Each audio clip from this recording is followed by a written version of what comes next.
ஓம் சரவணபவாய நம. ஸ்ரீ அகத்திய சன்மார்க்க சங்கம் சென்னை கொளத்தூர் கிளை. இன்றைய அன்னதான அருள் பிரசாத பங்களிப்பாளர் திரு கேசவன் கீதா அவர்கள் இன்றைய அன்னதானத்திற்கு பங்களிப்பு செய்துள்ளார்கள். இன்றைய அன்னதானத்திற்கு பங்களிப்பு செய்து அவர்கள் வாழ்விலே எல்லா நலமும் வளமும் பெற்று வாழ ஓம்கார குடிலாசான் திருவடி பணிந்து வேண்டுகிறோம். ஓம் முருகா, ஓம் அரங்கா.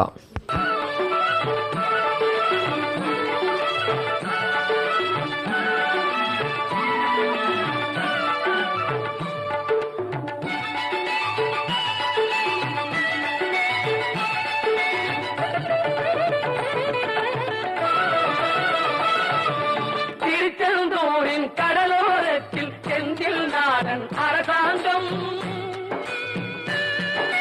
திருச்செந்தூரின் கடலோரத்தில் செந்தில் நாடன் அரசாங்கம், தேடி தேடி வருவோர்க்கெல்லாம் தினமும் கூடும் தெய்வம்.